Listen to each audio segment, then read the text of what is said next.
Y buenos días, estimados y estimadas participantes. Reciban un cordial saludo y el agradecimiento por acompañarnos en esta importante nueva jornada de capacitación orientada pues al fortalecimiento del conocimiento sobre las normativas ambientales aplicadas a la agroindustria. Tema que será desarrollado por el personal de mi ambiente, especialmente por el licenciado Rolando Ruilova, a quien le doy un saludo, y expresamos nuestro reconocimiento por compartir su experiencia y conocimientos con nosotros. Ya hemos hecho otra jornada donde hemos participado en conjunto con el personal de enviamiento. Entonces, para iniciar, es importante recordar que la agroindustria es la actividad económica que transforma materia prima de origen agrícola, pecuario, acuícola o forestal, dándoles valor agregado para su posterior comercialización. En ese proceso intervienen elementos como la capacitación, la asistencia técnica, el mercadeo, el financiamiento y por supuesto el cumplimiento de las leyes y disposiciones sanitarias ambientales vigentes. Cuando hablamos de agroindustria, debemos reconocer que puede clasificarse según su nivel tecnológico y su escala de operación. En ese sentido encontramos la agroindustria artesanal, la micro, la pequeña, la mediana y la industria, la que le llamamos industrial o la grande, pero es una agroindustria solo que es grande. Esa clasificación permite comprender mejor las distintas realidades productivas del sector, desde procesos de menor escala y mayor intervención manual, hasta operaciones más tecnificadas, con mayores volúmenes y de producción o infraestructura especializada y mayores exigencias de control y regulación. Además, dentro de ese marco, es importante considerar que la agroindustria no se limita únicamente a la transformación de productos, sino que también abarca etapas vinculadas a la poscosecha, a la conservación, al almacenamiento, el transporte y por último la comercialización, que es lo importante, ¿no? Porque es una actividad comercial. Todas ellas fundamentales para asegurar tanto la calidad como la inocuidad y la sostenibilidad de los alimentos y con ello la seguridad alimentaria. Voy a introducir recordando una capacitación que ya presentamos en una jornada anterior, pero que por temas técnicos no sé si me están escuchando bien porque me comentan que se estaba cortando un poco lo que estaba comentando, pero voy a tratar de introducir, como decía, que por un tema técnico no tenemos la grabación. Entonces, la idea es recordar precisamente esa relación entre la cadena de suministro de alimentos y la agroindustria, que prácticamente la industria de alimentos también es agroindustria,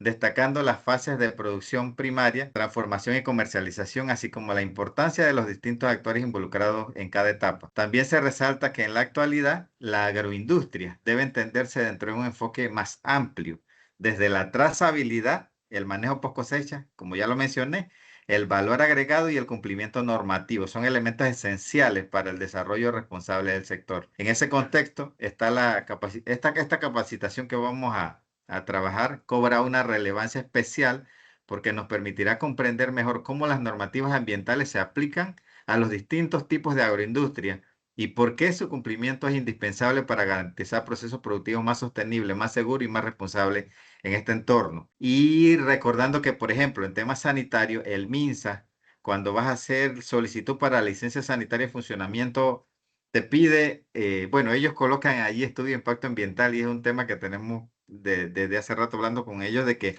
existen otros instrumentos de gestión ambiental. Así que es importante pues conocer de todas estas normativas. Pase ahora sí a la siguiente diapositiva, Catrín, a la 2, por favor. Tenemos que también recordar que para que exista productos para transformar tiene que haber una producción primaria donde se desarrolla la materia prima.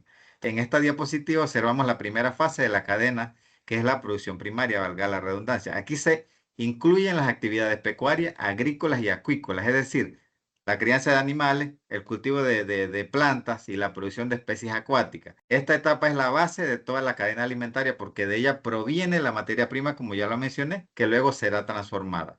¿Y qué es la actividad pecuaria? Porque a veces esta introducción es importante porque sé que siempre por ahí tenemos algún participante nuevo. ¿Y qué es la actividad pecuaria? Es el componente donde se desarrollan procesos como la crianza intensiva o extensiva de ganado. Puede ser bovino, ovino, aviar, porcino, incluso está la producción apícola y otros. En esta actividad se busca eficiencia productiva mediante los indicadores como ganancia de peso, conversión alimenticia y producción lechera en el caso del ganado. Esto nos muestra que incluso en esta etapa primaria ya existen criterios técnicos que deben ser controlados y gestionados adecuadamente. Y si hablamos de la actividad agrícola, en el ámbito agrícola se contempla la siembra, el crecimiento y la cosecha de cultivos como cereales, frutas, hortalizas, todo lo relacionado a vegetal, podríamos decir. Aquí son importantes prácticas como la rotación de cultivo, la fertilización adecuada y el control de plagas. También se evalúa el rendimiento por área sembrada, lo cual permite medir la productividad de manera más precisa. Y entonces, ¿qué de la actividad acuícola? En la parte acuícola, se me fue la diapositiva, en la parte acuícola se desarrolla el cultivo de peces, crustáceos o moluscos en estanques, jaulas o sistemas recirculantes. Esta actividad requiere un manejo técnico riguroso, con control de variables como biomasa, supervivencia, oxígeno disuelto y calidad de agua. Por eso, la acuicultura también forma parte esencial de la producción primaria dentro de la agroindustria. Pase a la siguiente diapositiva. Entonces, cuando pasamos a la fase de transformación, que es la segunda fase, en este punto la materia prima deja de ser únicamente un producto primario y comienza a convertirse en un alimento con mayor valor agregado. Aquí entran procesos como ya lo mencioné, manejo post cosecha, la conservación, el procesamiento y el empaque. Y aquí le coloqué varias definiciones que están relacionadas a la fase de transformación a la segunda fase de la cadena de valor. Dele a la siguiente. En la siguiente diapositiva se destaca entonces una actualización que siempre menciono, importante de la resolución relacionada con la certificación agroindustrial. Se incorporaron términos, ya mencioné, como valor agregado y post cosecha, lo cual refleja una visión más amplia y actualizada de la agroindustria. Además, se aclara que la agroindustria casera no cuenta con un sustento sanitario para alimentos empacados, por ejemplo, por lo que no se considera dentro del mismo nivel tecnológico. Entonces, podríamos iniciar desde lo artesanal, no casero, porque las normas sanitarias no te permiten tener una producción para comercializar ya productos que tienen vida útil, por ejemplo, de manera casera. Entonces tendría que ser más que todo artesanal. Dele a la siguiente. En esta diapositiva que viene, entonces se muestra la transformación de materias primas que puede darse en distintos niveles tecnológicos. Ya le mencioné que encontramos el nivel artesanal, según la clasificación nuestra de agroindustria, está nivel artesanal, semi-industrial e industrial, que ahí estamos adecuando nuestra resolución para incluir entonces a las MIPYMES como dentro del sector semi-industrial. Cada una de esas características propias en cuanto a escala, infraestructura y grado de tecnificación, cada una tiene su característica.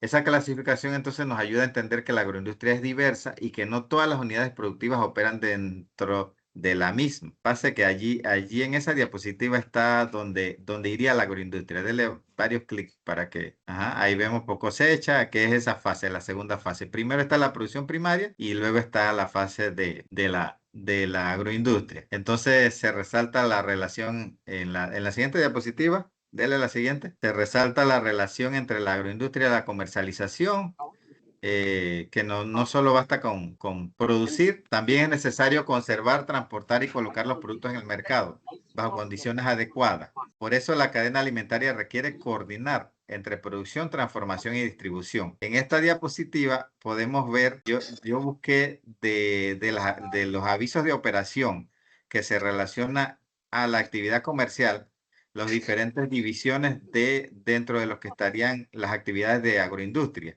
Están, por ejemplo, en la división 10, los productos alimenticios, en la división 11, las bebidas. En la división 12 están el tabaco, que también es un producto que se transforma. Pase a la siguiente. Dele otra vez. Aquí, por ejemplo, están las clases. No, a la anterior. Las clases de las actividades que tienen que ver con la agroindustria. Podría estar entonces el procesamiento de carne, de ganado, cerdo y aves para consumo humano, procesamiento de frutas, legumbres y hortalizas, elaboración de productos lácteos, la molienda de cereales, la extracción y refinación de aceite, la elaboración de productos pesqueros y de otros productos de origen animal. Si se dan cuenta, le mencioné en la segunda fase varias definiciones que tienen que ver con esto y la actividad dentro del aviso de operación, porque la actividad comercial relaciona al aviso de operación. Si logran verlo, dice procesamiento, elaboración, molienda, es un proceso de transformación.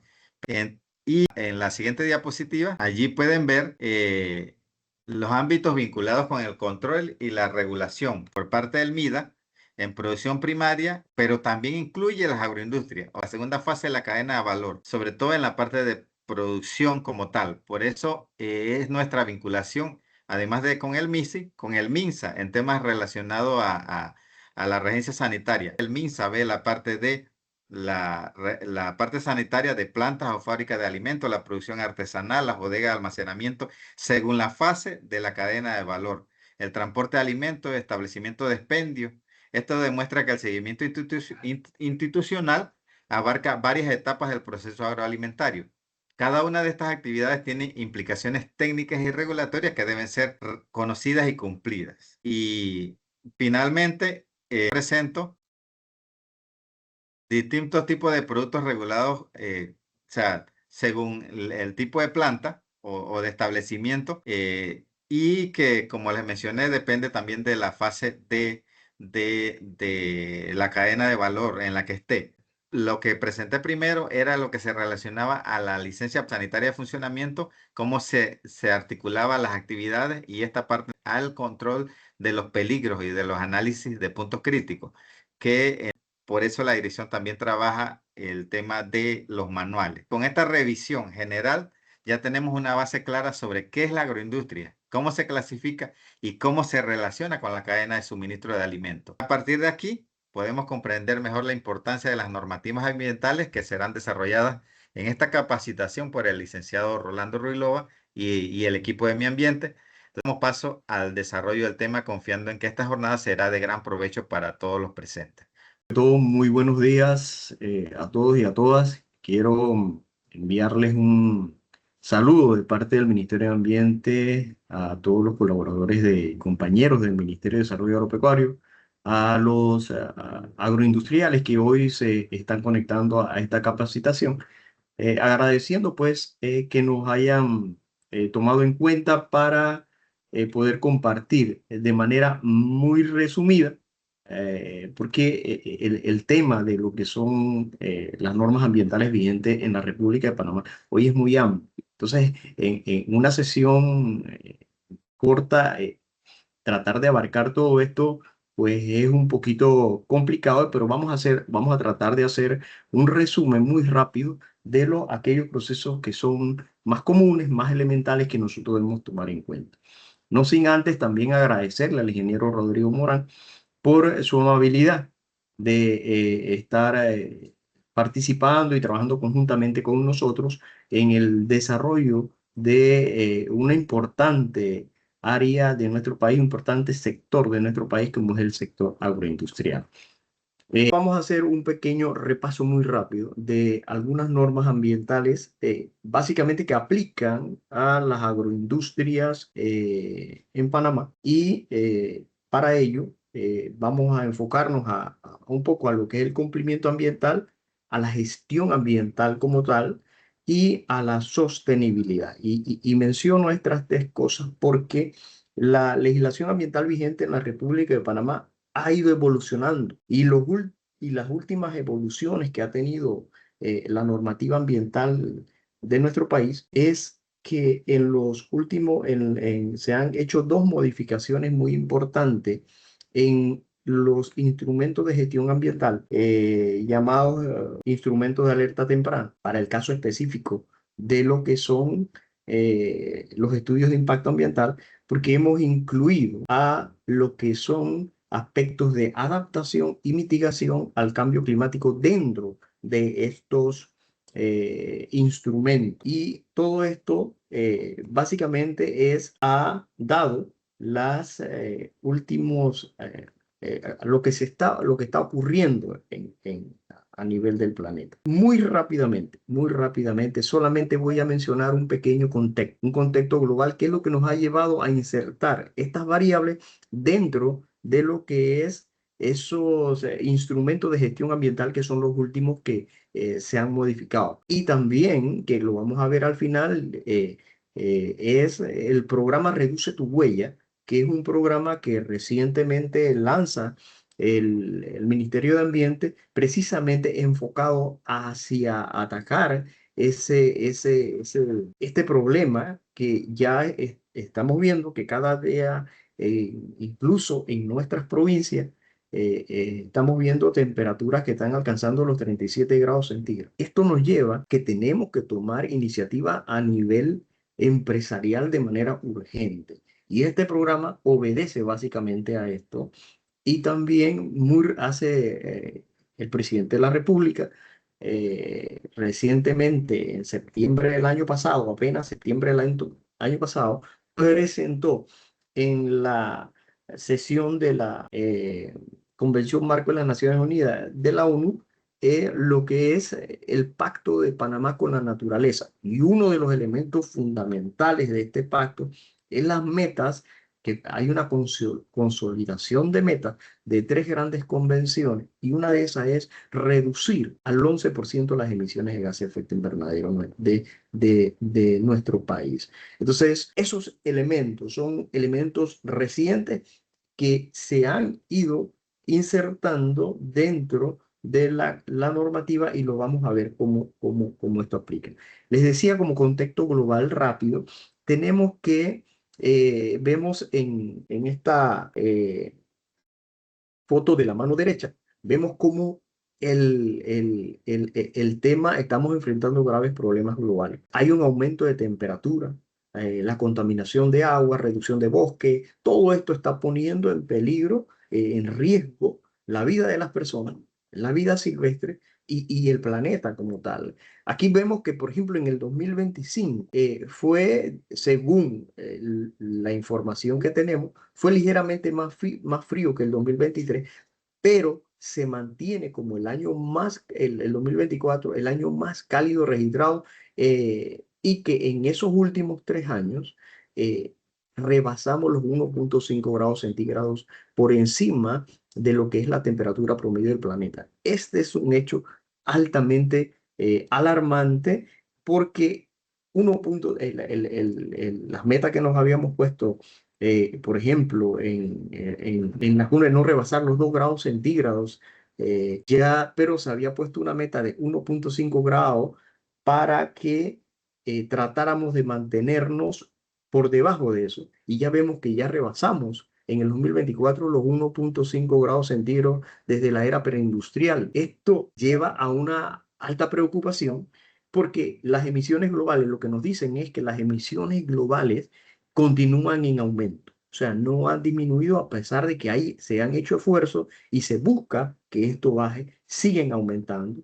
Vemos como el 2023 y 2024 han sido los años más calurosos registrados. Ya nosotros aquí en nuestra provincia y en las provincias centrales estamos registrando temperaturas de 37, 38, 40 grados centígrados. Ya, por ejemplo, el INPA, la NOAA y estas agencias internacionales que llevan el tema climático están anunciando un 70 y tanto por ciento de probabilidades de un fenómeno del Niño para finales de 2026, lo que asentaría, por una parte, reducción de las precipitaciones, y por otra parte, aumentaría las temperaturas. Esto sería para el sistema productivo nacional altamente impactante, así como estamos perdiendo el 69% de las poblaciones de especies del planeta, según el informe de la WWF de 2024, y hay 2,2 mil millones de personas sin acceso a agua, según la ONU 2024. Esta cifra es alarmante. El agua,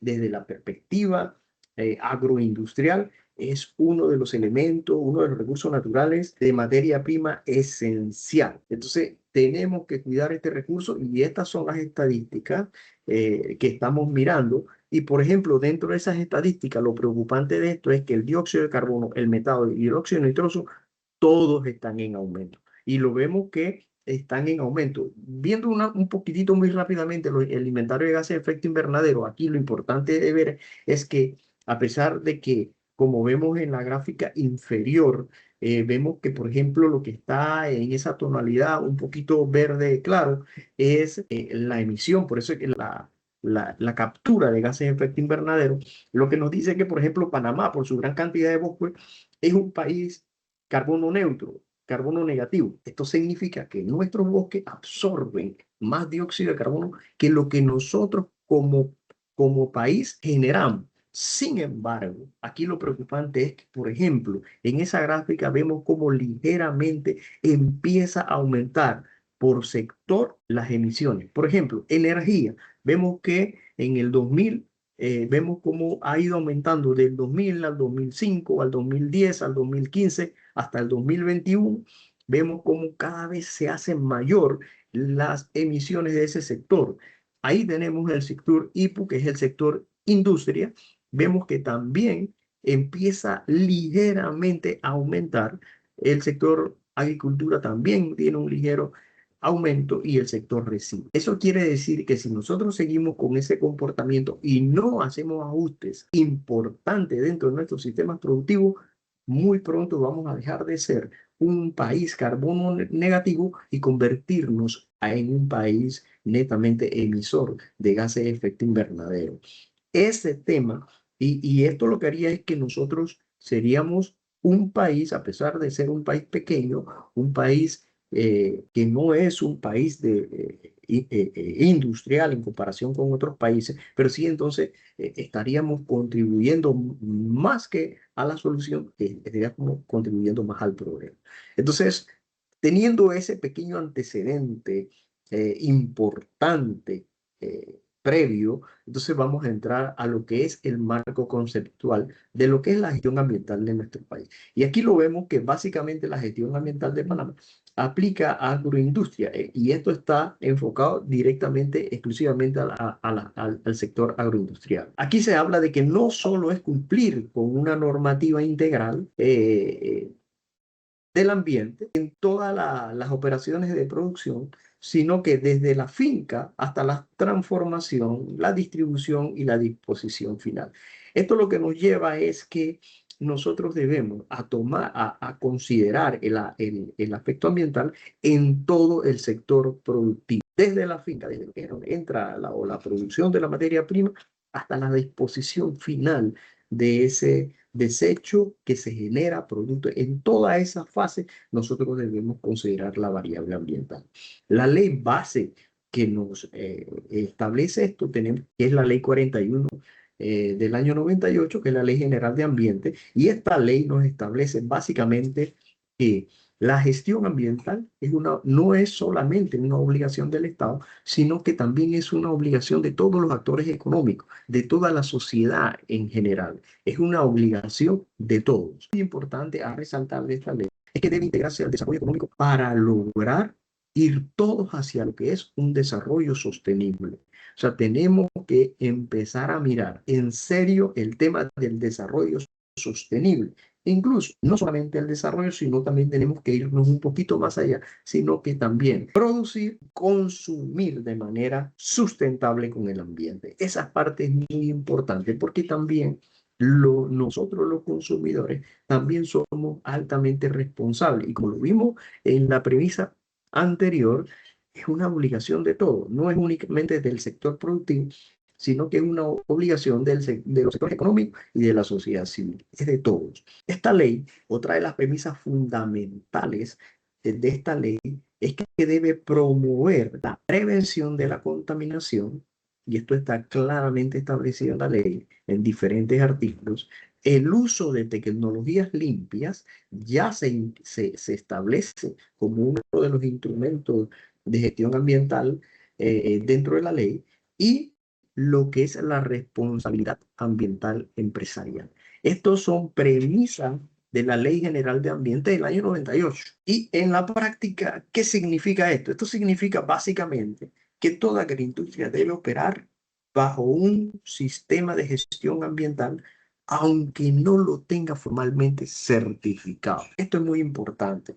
¿Y por qué lo menciono de esta manera? Porque nosotros tenemos que ser conscientes de que todo mi sistema productivo debe estar ya hoy día, no solamente por todos los problemas que acabamos de mencionar al inicio, sino por todo lo que estamos viendo que está ocurriendo en nuestra sociedad muy cercana a nuestra provincia, por ejemplo, que debemos hacerlo de forma incluyendo sistemas de gestión, yendo todos hacia la sostenibilidad. Otra parte importante, ahora vemos cómo podemos, por ejemplo, todo esto, ahí está, un pequeño esquema de cómo se ve los componentes de lo que es la Ley General de Ambiente o lo que es el sistema de gestión ambiental en Panamá desde la perspectiva de la Ley General de Ambiente. Vemos que el marco legal, decíamos que es la Ley 48, y que establece instrumentos de gestión ambiental para prevenir, mitigar, corregir y controlar los impactos ambientales. Eso es lo que se establece con la Ley General de Ambiente.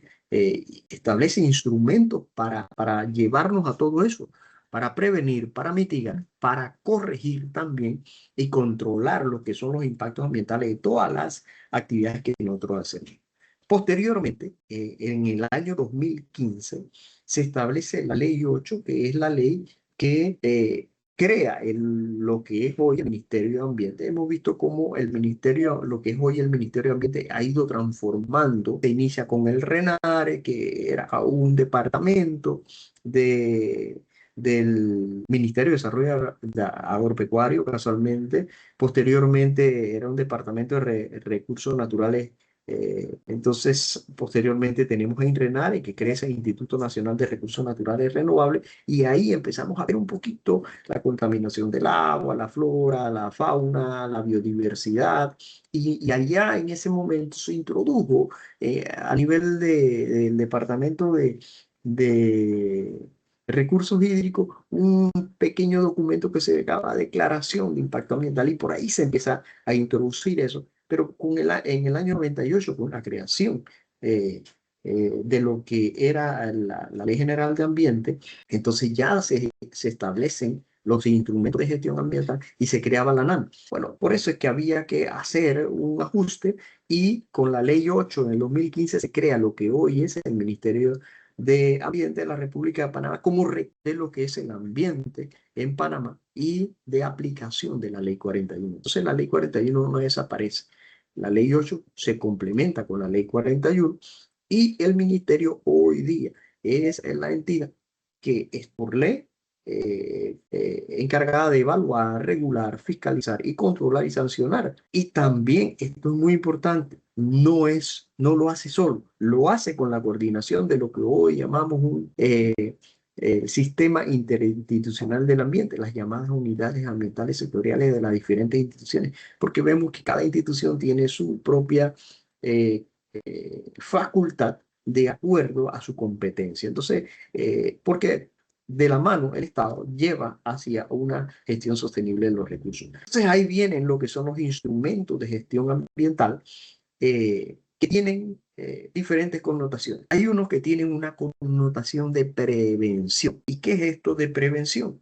Y ahí agrupamos unos instrumentos ambientales como lo que son el proceso de evaluación de impacto ambiental, que como decíamos al inicio, hoy día la evaluación de impacto ambiental es considerada lo que llamamos un instrumento de alerta temprana, porque es un instrumento que identifica los impactos antes de que ocurran y establece planes de manejo ambiental que va a corregir lo que se ha predicho. Entonces, por eso es que es un instrumento de prevención, igual que la evaluación ambiental estratégica, sí, que ya este es un instrumento un poco macro a nivel de región, pero también está dentro de la categoría de instrumentos de prevención, son de prevención. Ahí buscan evitar o minimizar que los impactos antes de que ocurran. O sea, buscamos reducirlos, mitigar, tratar de poder controlarlos, ¿sí? Identificarlos, porque es a nivel prevención. Otro instrumento de gestión ambiental a nivel de corrección, entonces aquí tenemos otros instrumentos, que es las auditorías ambientales y los programas de manejo y adecuación ambiental.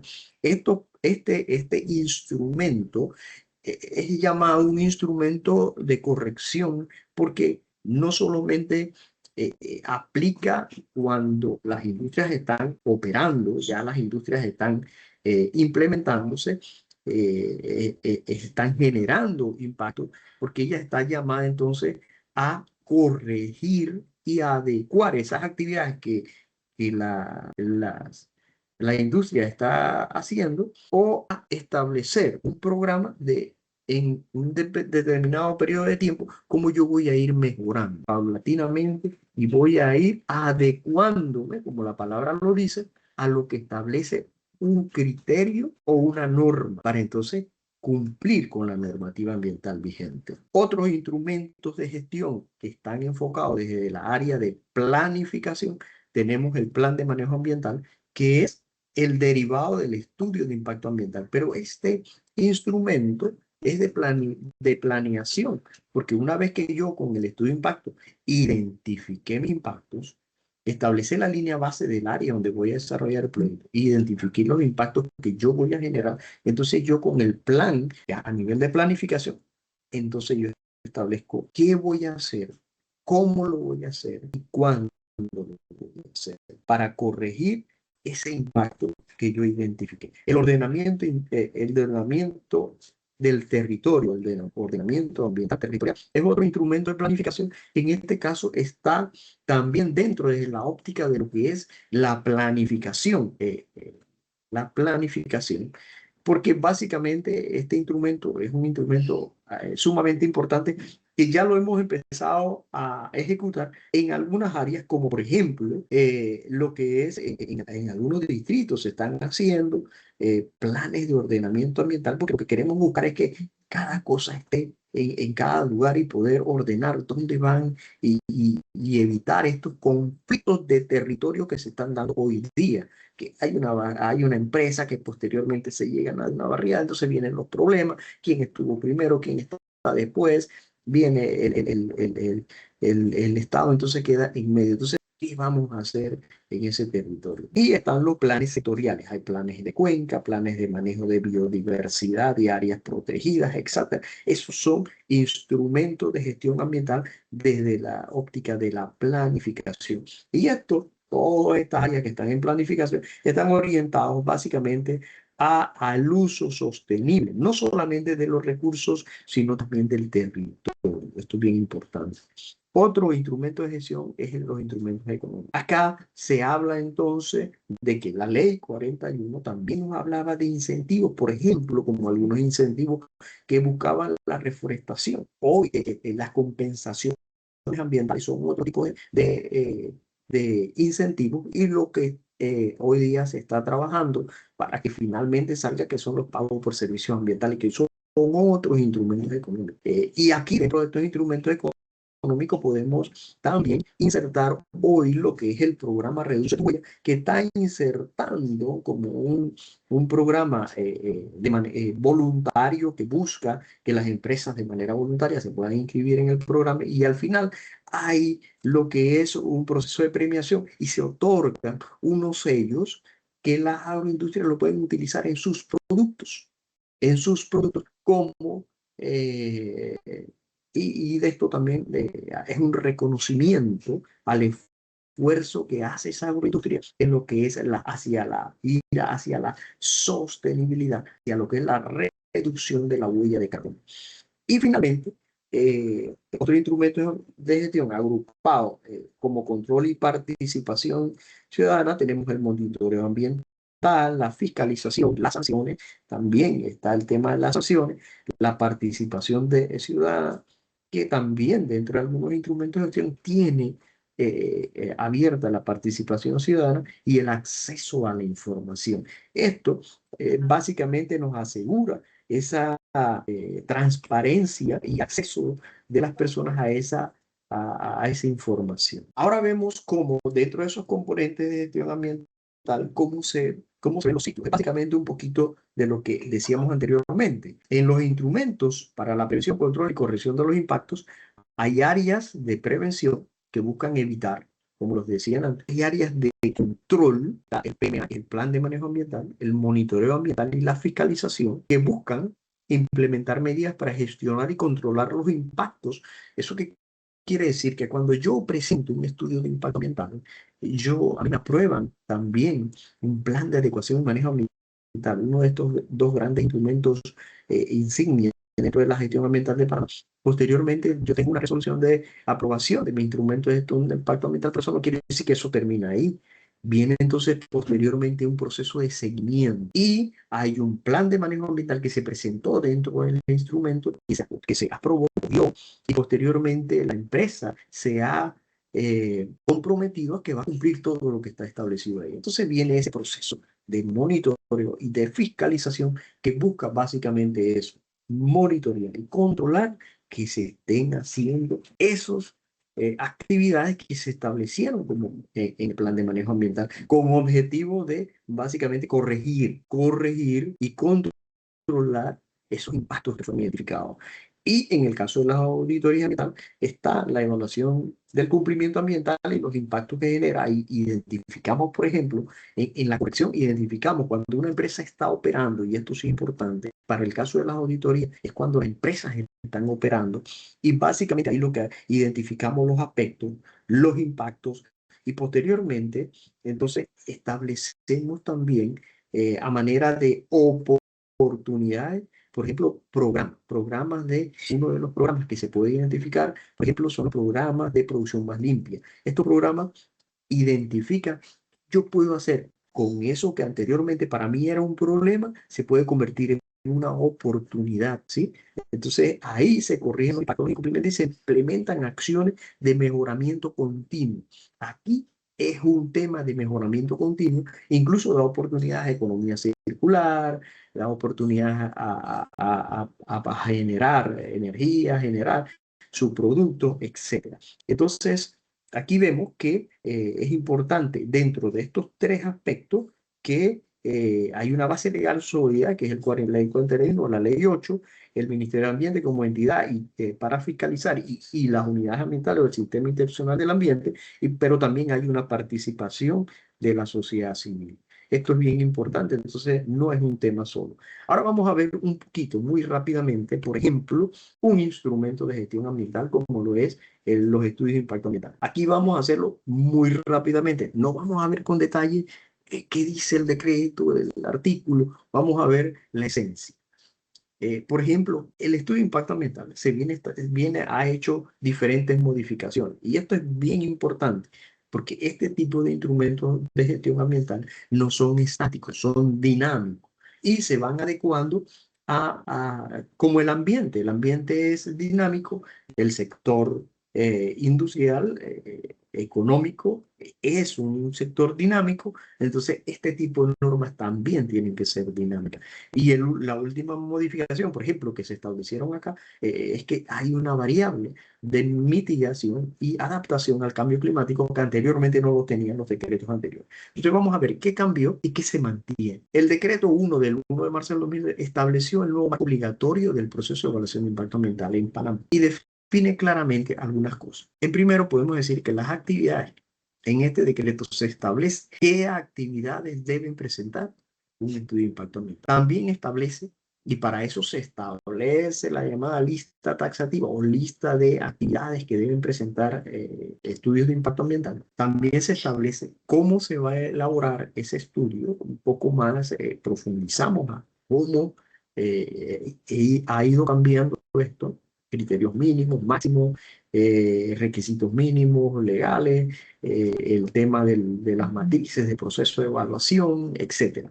También cómo se evalúan los estudios. Entramos un poquito a mirar para darle celeridad a ese tratamiento y vamos también automatizando algunos procesos, por ejemplo, a través de una plataforma, los estudios de impacto y vamos reduciendo que ya se pueden subir en línea, etcétera. Igualmente hay un proceso de mayor transparencia. Lo otro, las responsabilidades, quedan claramente las responsabilidades del promotor, de los consultores, que vienen siendo las personas o empresas o esa entidad que es la encargada de elaborar el estudio, que tiene que ser ajeno a la empresa desarrolladora de la actividad, y el rol de lo que es el Ministerio de Ambiente o las instituciones que tienen que ver con el proceso de evaluación. Otra de las cosas que sí tiene que quedar claro, y eso lo deja muy claro el decreto, es la prohibición absoluta de que no podemos iniciar un proyecto, una actividad que esté contenida en la lista sin contar con una resolución de aprobación de ese estudio de impacto ambiental o de ese instrumento para esa actividad. Hay una aprobación absoluta. Entonces, esto me lleva a que si yo tengo un proyecto que está de contenido dentro de esa lista y no cuento con la resolución de impacto ambiental, pues ya yo estoy haciendo un incumplimiento a la ley, a la normativa ambiental vigente y pues sancionado por eso. ¿Sí? También se establece un decreto del 27 de marzo que no elimina, y esto sí es importante, este decreto no elimina ni lo suaviza los requisitos, sino que acá básicamente el decreto 2 refuerza la aplicación estricta del proceso, ¿sí? Le da un refuerzo, ajusta algunos procedimientos, hace algunos ajustes, y estos instrumentos se elaboran con la participación de todos. Hay para amplia participación, hay alta consulta y una vez que esto se hace, pues sale y ahí se han hecho algunos ajustes para algunos sectores productivos. También esto fortalece la acción administrativa, fortalece la fiscalización y el rol de algunas direcciones regionales del Ministerio de Ambiente en cuanto al proceso.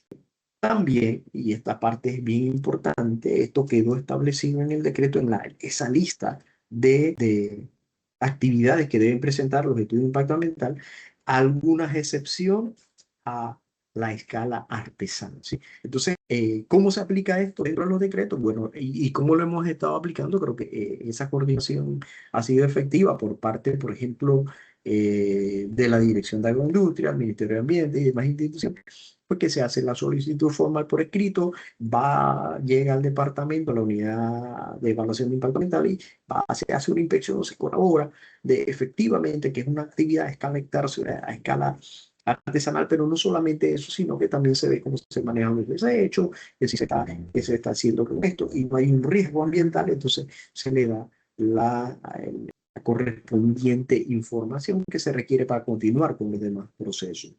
Por ejemplo, hay algunas plantas procesadoras de café que, por ejemplo, ellas impactan en cuanto a aguas residuales, puntas, lagos, residuos, etcétera, mataderos de residuos, y que se hacen las correspondientes inspecciones para verificación específicamente de ese aspecto. En el área de agroindustria, ganadería y actividades conexas que están en este decreto, y como dije al inicio, no vamos a ver todas las partes, todos los sectores, nos estamos concentrando básicamente en agroindustria, ganadería y actividades conexas y en la parte de agroindustria.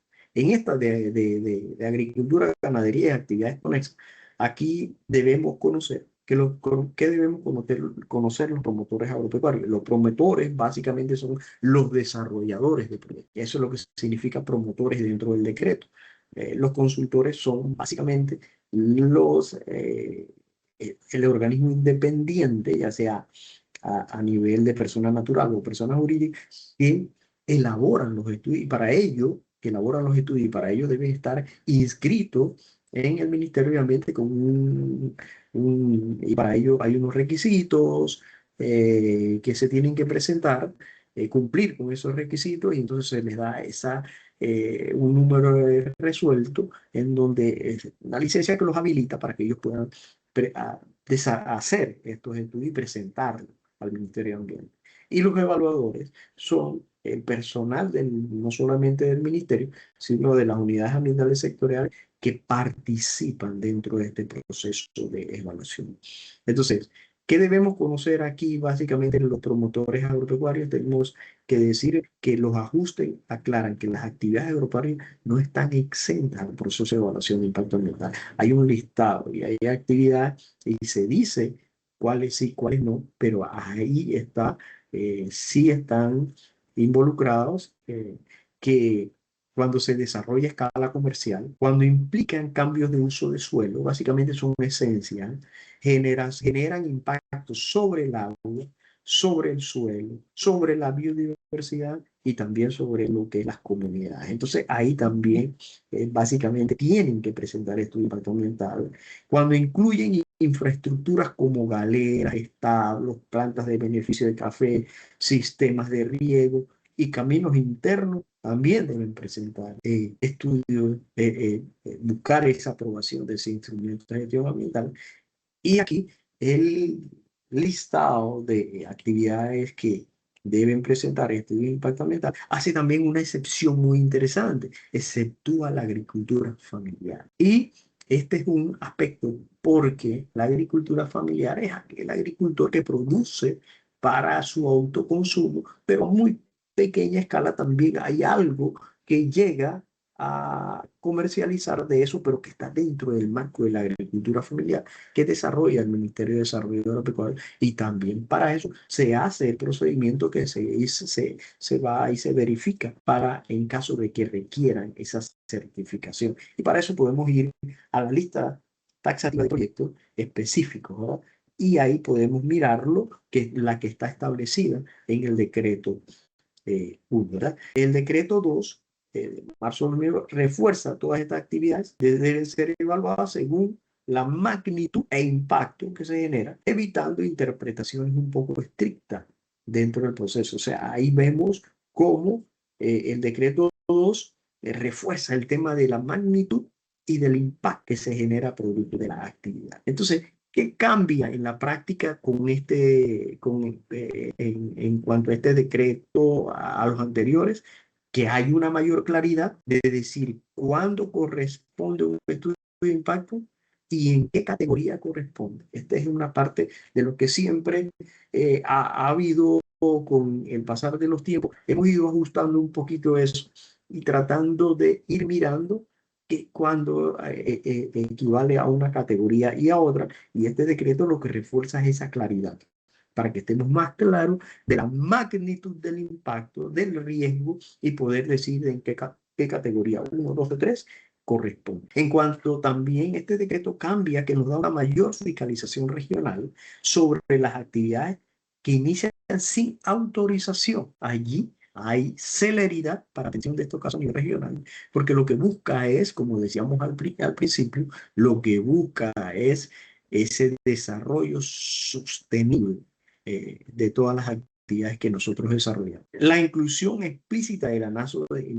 impactos acumulativos y de las medidas de manejo ambiental. Vemos como los impactos acumulativos, producto de ese análisis, es una inclusión que queda explícita, más clara, y se hace alusión a los impactos acumulativos que se generan producto de una actividad. El mensaje claro que deja este proceso es que básicamente, si la actividad agropecuaria genera impactos ambientales relevantes, es importante que cuente con una resolución ambiental antes de iniciar, ¿sí? Y esto es bien importante. Muchos proyectos no han iniciado y luego que inician, entonces o inician con una resolución y van haciendo cambios y piensan que porque ya tenían una resolución pueden hacer todo eso. Entonces lo que acá buscamos es que cada actividad que genere impactos ambientales relevantes debe contar con esa resolución ambiental antes de iniciar. Esto es muy importante. En el chat hay algunas preguntas. ¿Dónde ubico el listado de personas autorizadas para el desarrollo de los instrumentos? Háblese del EIA. El listado se consigue en la página web del Ministerio de Ambiente. Ahí hay un registro de consultores ambientales habilitados y de auditores ambientales habilitados. ¿Y esto qué quiere decir? Que nosotros tenemos, los consultores también, ellos tienen que estar actualizando la información constantemente y estar renovando sus licencias. Y ahí usted va a encontrar activo, inactivo, y ahí entonces usted los ubica, se pone en contacto con ellos, y es un tema específicamente, por eso es que está allí en la página web, porque usted está abierta a escoger al que usted quiera escoger. Es un tema propio entre el desarrollador del proyecto y el consultor. La autoridad no tiene absolutamente nada que ver ahí. El rol es transparencia y ponerlos allí para que esté a disposición de todos y puedan entrar a su propia negociación. Richard Bennett, adelante. Buenos días, ingeniero Ruilova, mucho gusto. Richard Bennett de la empresa Criadero Ovino Caprino El Gaital S.A. y Kia Ora Farms. Nosotros cuando hicimos en el 2017, pues nuestra planta de lácteos, estamos en la mesa del Valle de Antón, cerca del nacimiento del río Indio, y también las galeras caprinas. Tuvimos que hacer el estudio de impacto ambiental originalmente debido a que contemplábamos tener 100 animales, pero estamos hablando de lo que son especies menores. Las ovejas y las cabras son una 10ª parte en equivalencia a lo que es el ganado vacuno. Son animales que pesan entre 100 y 200 libras por lo general y pues tienen mucho menor impacto ambiental. Pero la normativa solo contempla cabezas de ganado o animales, no hace una excepción entre lo que verdaderamente impacta a cada unidad animal. Entonces creo que es algo importante a revisar esa normativa y adecuarla a la realidad de lo que significa pues estas explotaciones ovino-caprinas, ya que por lo general son pequeñas explotaciones de menos de 50 animales. Ya cuando hablamos de 100 animales, ya para el rubro es una explotación pues algo grande, pero nuevamente con un impacto ambiental prácticamente mínimo. Es lo mismo que decir que imagínense lo que se necesita en hectareaje para manejar 100 cabezas de ganado vacuno.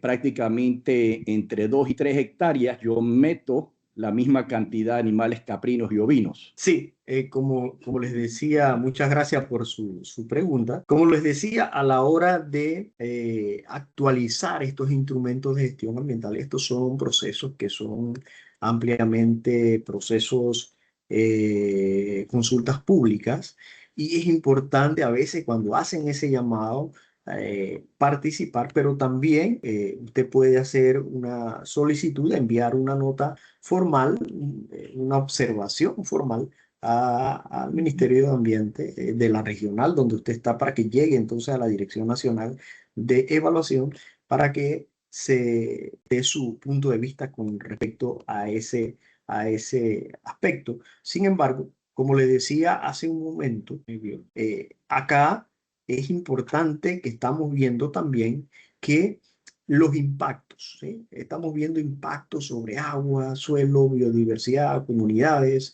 el tema de infraestructuras, establos, plantas, todo este tipo de aspectos también son considerados dentro de los aspectos a considerar para poder establecer que sí, eso por una parte. Por otra parte, es importante que todo desarrollo esté enfocado hacia la sostenibilidad.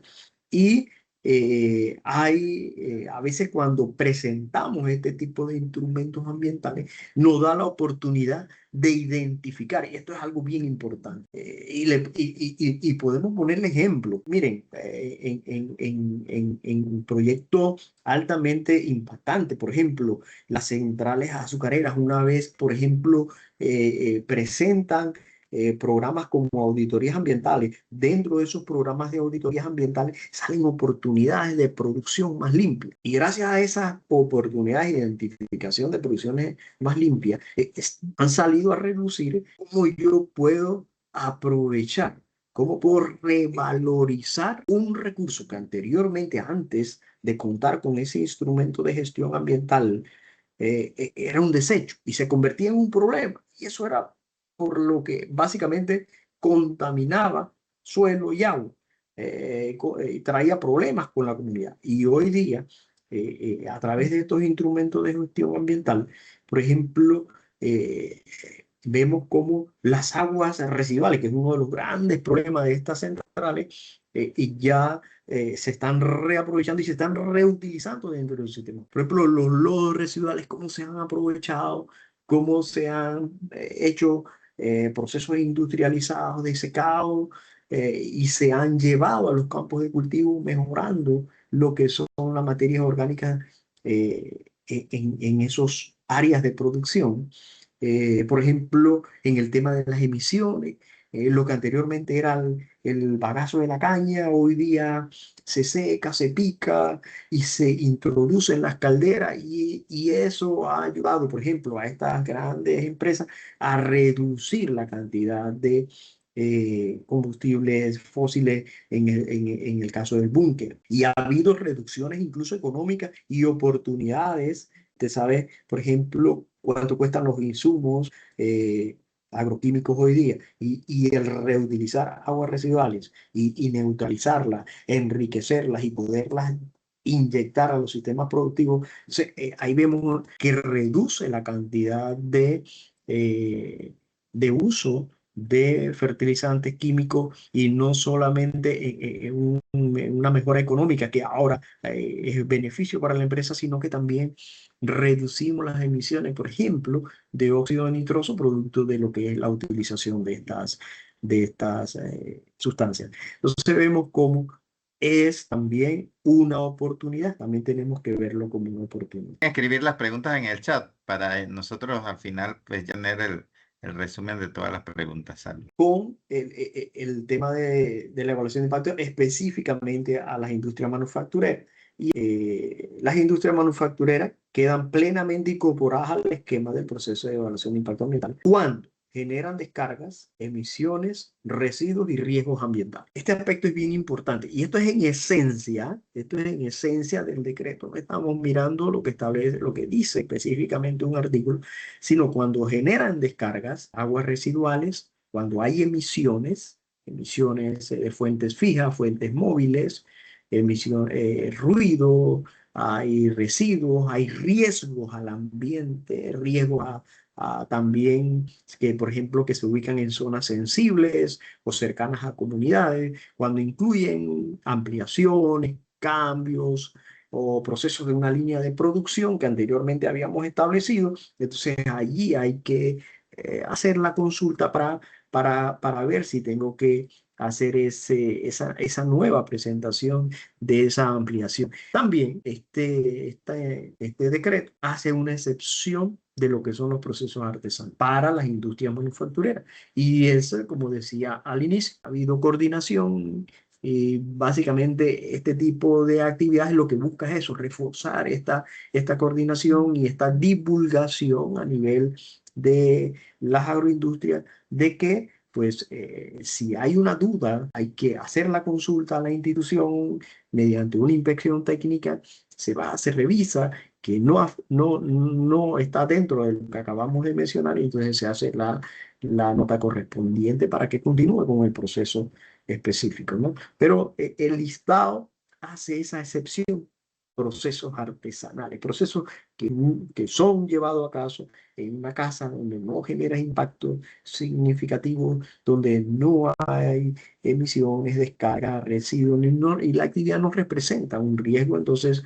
pues, está catalogado dentro de este proceso. Ese decreto, 2, refuerza el proceso previa y el cumplimiento estricto de obligaciones como condiciones para operar. Esto sí es importante. En la práctica, hace un mayor énfasis a los planes de manejo ambiental, entonces refuerza los planes de manejo ambiental que están orientados básicamente a eso, a mitigar esos impactos ambientales que se están señalando. El seguimiento posterior a la aprobación del estudio también refuerza ese seguimiento previo a esa aprobación, que no quede como una simple trámite, sino que hay un proceso, también la posibilidad de procesos administrativos rápidos en caso de incumplimiento y que sean gestionados desde las direcciones regionales. Este es otro aspecto porque antes, al estar muy centralizado, eso estancaba, ¿no? Eso estancaba y lo que busca es la celeridad y que se puedan hacer los ajustes correspondientes y porque tenemos que seguir produciendo, ¿verdad? Entonces, el mensaje clave para el sector industrial es que el estudio de impacto ambiental, pues ese instrumento de gestión ambiental del negocio, es parte de la gestión del negocio, es parte de la gestión ambiental y la gestión ambiental hoy día es parte de la industria y del cumplimiento legal. Y no es un trámite aislado, no es que yo voy y hago simplemente un requisito más. No, es parte de esa gestión de ese negocio, parte de esa gestión del sector empresarial como tal. Otro de los instrumentos, ahora vemos el otro instrumento, que este es un instrumento un poquito más digamos, un poco más estricto, es un instrumento más integral, pero que también es un instrumento de gestión ambiental, la que son las auditorías ambientales y el programa de evaluación y manejo ambiental. El marco legal y el rol de la auditoría en Panamá está establecido, que se encuentra regulado en la ley 41. Inicialmente allí se establece como tal, en la Ley General de Ambiente, y está reglamentado en el decreto 57 del 10 de agosto de 2024. Es un decreto que se está tratando de hacer la modificación correspondiente y está en ese proceso, pero ahorita tenemos el decreto 57, ¿verdad? Y que reglamentó los artículos 41 y 44 de la ley 41, que es lo que habla específicamente del instrumento formal para la gestión, control y mejora ambiental, como les decía antes. Es un proceso de mejora continua, porque radica de las normas ISO, por ejemplo, las 14.000, las 9.000. Entonces, él es un proceso de mejoramiento continuo y aplicaba a las actividades, obras o proyectos que están en operación, porque este es un instrumento de gestión ambiental de corrección. Entonces, es para las que están generando impacto, que están operando, y que cuando esto se estableció, era para, había un cronograma para aquellas industrias que ya estaban explorando cuando sale el decreto, ¿sí? En el 2004. Entonces, había un proceso de adecuación. Entonces, que cuando se genera el decreto, si ya había industria, había un proceso de adecuación. Pero era para eso, el instrumento de gestión ambiental para las que están operando, no para proyectos nuevos.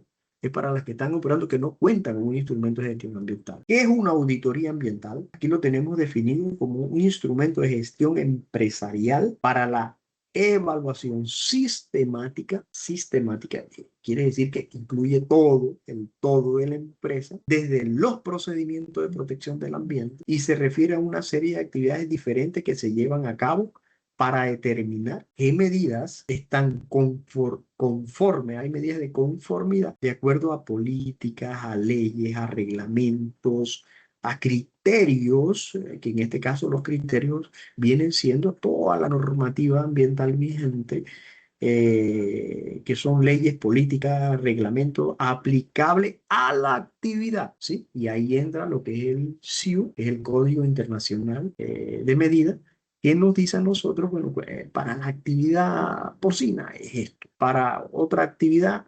específicamente, incluso es aplicable a las políticas y procedimientos existentes, pero que sean aplicables a la actividad. Y ahí se toma en consideración el sí. En Panamá tenemos dos tipos de auditoría, de acuerdo a lo que establece el decreto, que son las auditorías obligatorias y las auditorías voluntarias. Y esto es bien importante. Las auditorías obligatorias son aquellas auditorías que son solicitadas, pueden ser solicitadas por el Ministerio de Ambiente. ¿Por qué razón? Hay un artículo de ese decreto que establece cuándo yo puedo solicitar una auditoría ambiental.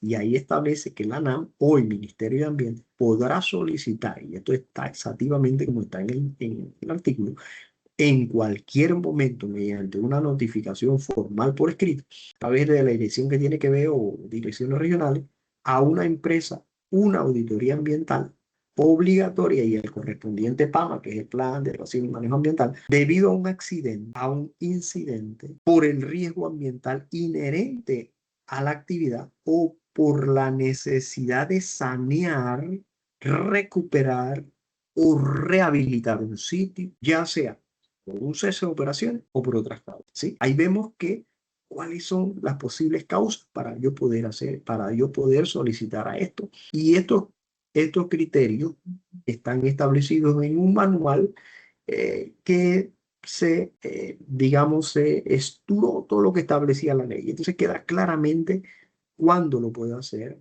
y esa solicitud debe estar sustentada por un informe que respalda que sí hubo un accidente, un informe que hay con suficiente evidencia que hubo una contaminación, que hubo un riesgo que causó impactos significativos sobre algunos de los recursos naturales, sobre el ambiente en general, o sobre las personas. Entonces, eso se justifica mediante un informe técnico que sustenta y un proceso administrativo que lleva a la sustentación de la solicitud de una auditoría ambiental. Hay todo un proceso, ¿no? Hay un proceso que se abre, se atiende y finalmente el resuelto de ese proceso es la solicitud del instrumento de gestión ambiental, precisamente por lo que nosotros acabamos de decir. Entonces, esa es de carácter obligatorio, ¿verdad? Los voluntarios es que cualquier empresa, el decreto 57 hablaba de un certificado de excelencia ambiental. El certificado, muchas empresas presentaron auditorías ambientales voluntarias en búsqueda de ese certificado de excelencia ambiental, porque ese es un instrumento de gestión ambiental que dice que mi actividad, mi empresa, mi industria cumple con la legislación ambiental vigente de acuerdo a mi misión. Esto me abre puertas. Entonces, también había esa oportunidad de presentar ese tipo de auditoría desde ese punto de vista. Aquí tenemos, por ejemplo, también ese decreto nos dice a nosotros,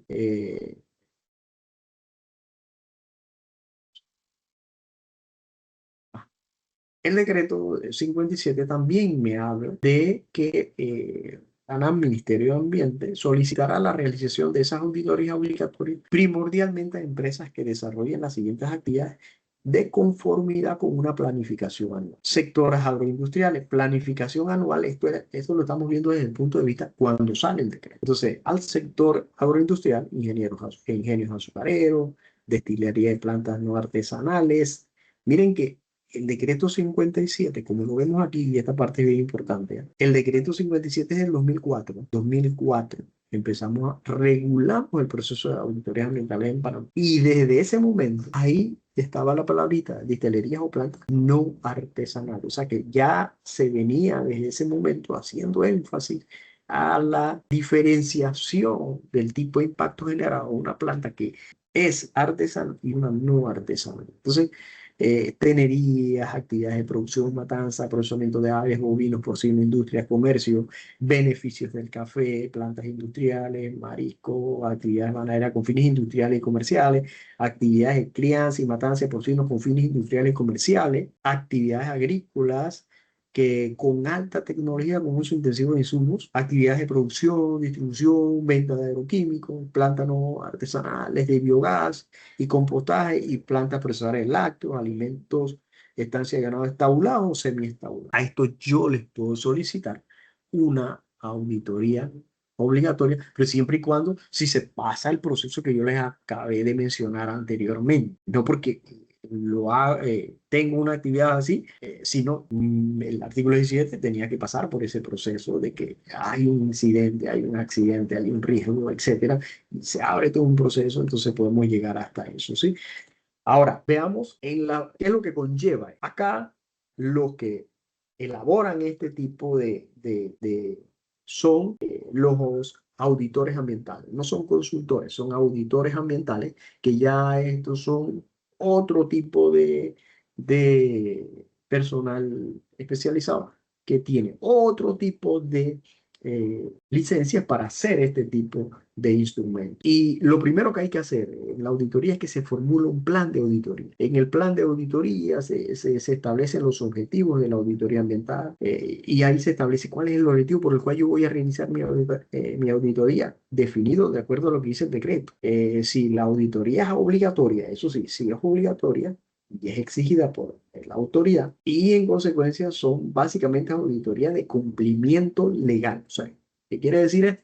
Que si es una auditoría ambiental, yo tengo que cumplir con toda la legislación ambiental vigente, porque es obligatorio. Sin embargo, el objetivo de mi auditoría, si es voluntaria, entonces yo puedo acceder a otro tipo, yo puedo establecer otro tipo de alcance porque es voluntario. Obviamente eso se presenta a la autoridad y la autoridad tiene que aprobar ese plan para posteriormente desarrollar. Entonces, en el caso como decía, ahí se presentan otros objetivos, los define la propia actividad o empresa, ¿verdad?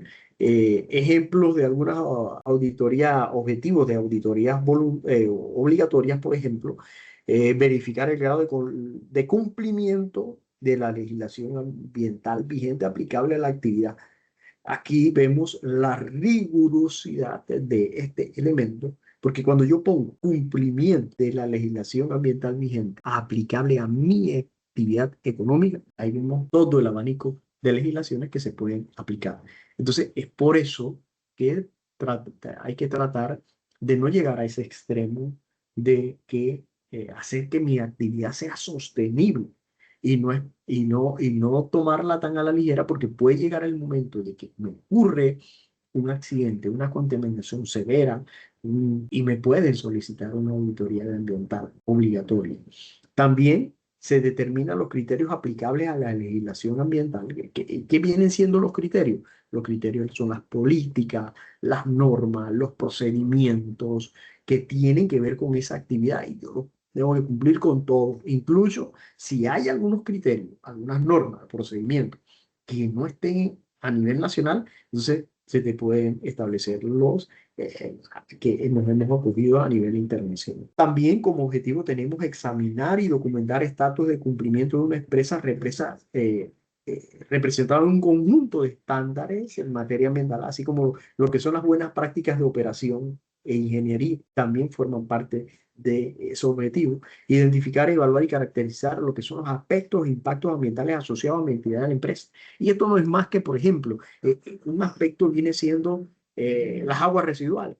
Y ojo aquí, porque cuando hablamos de auditorías ambientales, la terminología cambia un poquito. Para hablar de agua residual no es un impacto. El agua residual, yo tengo que verificar que esa agua residual cumple con la norma. Si esa agua residual que yo estoy virtiendo, le hago una caracterización de acuerdo a la norma específica que aplica y está dentro de los parámetros mínimos y máximos establecidos para ese tipo de descarga, para ese tipo de actividad o sí, entonces no hay contaminación, y esa es un aspecto ambiental, pero sin embargo no es un impacto ambiental.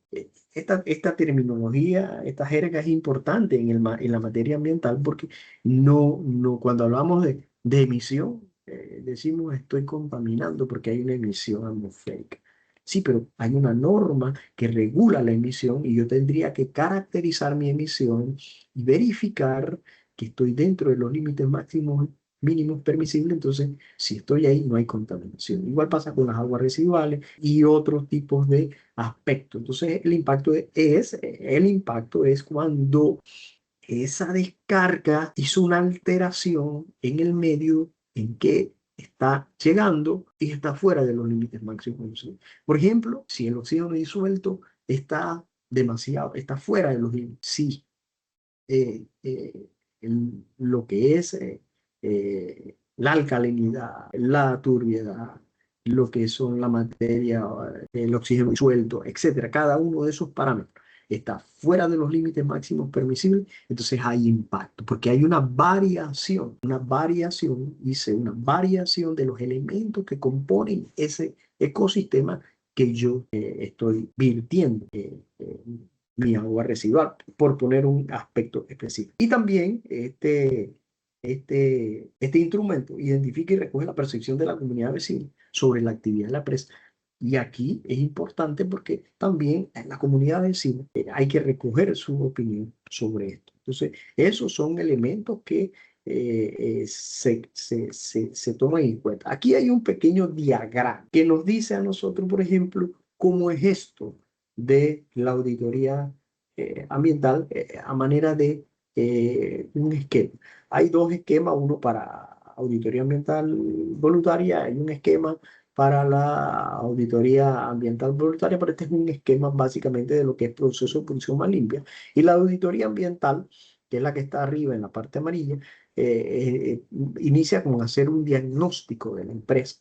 Yo tengo que, el resultado de ese diagnóstico, a mí debe salir, por ejemplo, lo que es el análisis de los procesos de entrada y salida, que tengo que hacer mediante un diagrama de flujo, tengo que hacer de procesos, las entradas y salidas de todos los procesos en mi actividad, y tengo que hacer un balance de materia y energía, y eso me ayuda a mí identificar qué entra, qué sale y cuáles son los aspectos ambientales que tiene la empresa y cuáles son los impactos que genera. También identifico los puntos críticos. ¿Dónde están los puntos críticos dentro de mi actividad productiva que yo tengo que mirar con lupa? Y esto sale lo que es el informe de diagnóstico de la auditoría.